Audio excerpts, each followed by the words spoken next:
This is an iPhone 5S, and in this video I'm going to be checking out this iPhone 5S and seeing can we use it in 2024 and was it a good phone at the time. I'm also going to be comparing the outsides of a phone to an iPhone 6 and the insides of a phone to an iPhone 4. Let's get this video started. So what I'm first going to do is have a look at the interface of the phone. As you can see, all the apps are still downloading, probably because this is a new phone. But if we get out camera, it's actually quite a smooth phone compared to iPhone 4s, which I've used in the past. This is a very smooth phone. There's zero to little lag on my finger. If I do this, as you can see, there's no lag. I'm just going to check that there's no screen protector on this, and it's not. Now, let's just quickly compare this to the iPhone 6.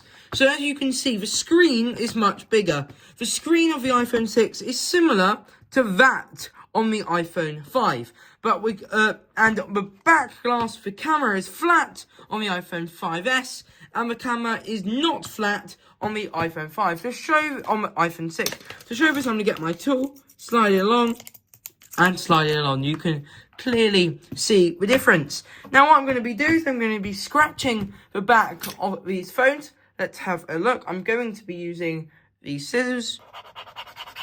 I'm scratching and I'm not getting any mark compared to where I'm getting a mark here. Now Apple actually upgraded their back glass or black metal between these 2 years. So it's probably why this one scratches much easier than this one.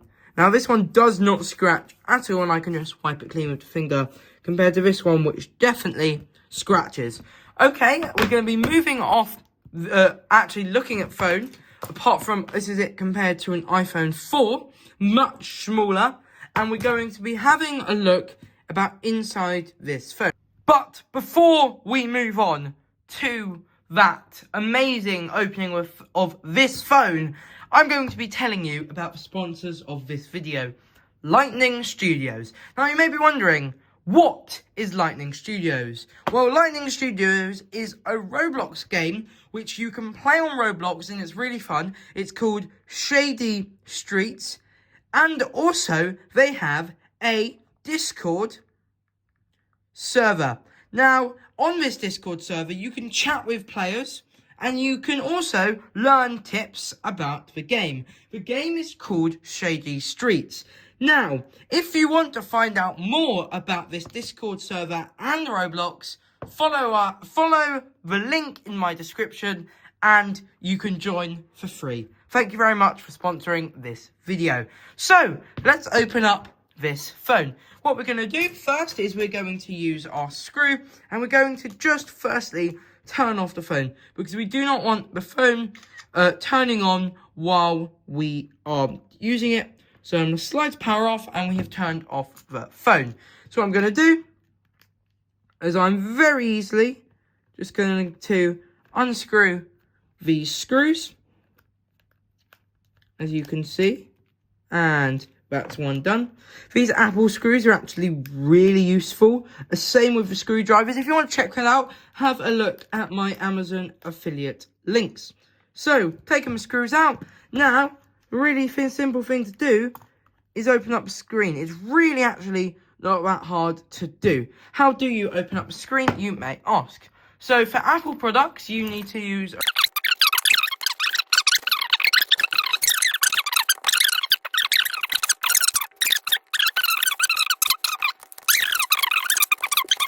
okay, it's still connected, and I want to try and leave that connected for now. So what I'm going to do is I'm going to try and power on the phone, and let's see if it works. I haven't disconnected anything, actually. All I've done is I've loosened the edges. So, let's have a look. And there you go. That is a thing you don't normally see. An open iPhone functioning. Now, this iPhone wouldn't be functioning if it wasn't for this. This may just look like a piece of metal, but it is transferring all the knowledge and data from the back of the brains of a phone to the front screen of the phone. So what I'm going to do is I'm going to have a quick look inside this phone, trying not to open it up fully so we can actually get quite a clear view. I'm also trying not to damage that top part there, as I don't really want to do that. But as you can see, the phone is still fully functional even when the screen is completely off. To show you what I mean, I can literally go to a Safari and I can look up anything. So right now, I'm going to be looking up my Lightning Studios. Spelled wrong. Lightning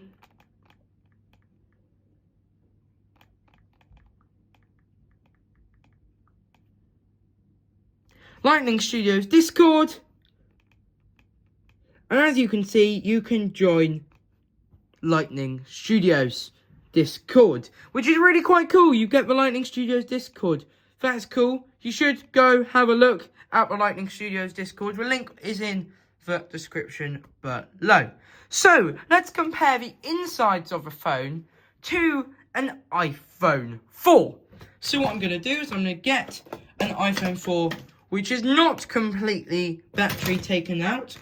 For example, I have two iPhone 4s here, actually, but this is the iPhone 4S. So this one will actually be a very good comparison to the iPhone 5S. I'm going to take the case off, and as you can see, we've got our phone. So I'm going to take off this. Again, you've got the battery. I'm just going to put it the right way up, which is different the way you look at it. The battery is on the opposite side, as you can see. And also, the camera is on the same side, which is quite odd. The camera is over here. The camera is on... Sorry, it's not on the same side. The camera is also on the opposite side. This is very cool. So yeah, I'm going to move off with the iPhone 4. I'm going to put that back in its case. And I'm actually just going to be having a look again at what is going on in this screen. You can see if I switch off the lights, which I only need to do by pressing a button. Oh, that didn't work. If I turn off the light, you can actually see the screen on slightly in that corner. Another way to show you, if I go to, let's say, I know, an app which is a dark colour, I'm going to change it to clock. It still stays white, which is very interesting. So I am going to reattach it later on. As you can see, it will definitely reattach, and I'll definitely be able to use it again, which will be very interesting. But what I'm going to do for now, I'm going to make sure it doesn't get stuck, and I'm going to compare it to the inside of an iPhone 6.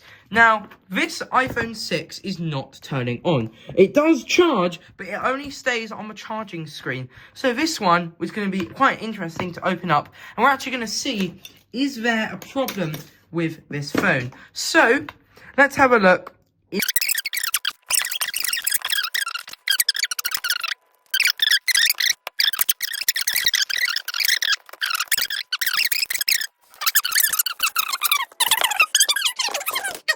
To win one of these phones, all you need to do is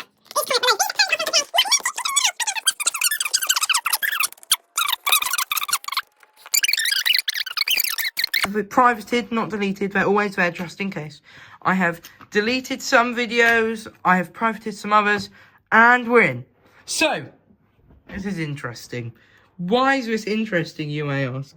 It's interesting because everything looks fine. Everything looks completely fine, but it is very different to the iPhone 5S, as you can see. Now, what's interesting is this says the iPhone S. So, this is definitely iPhone 6S. Now, that's quite easy to stay open.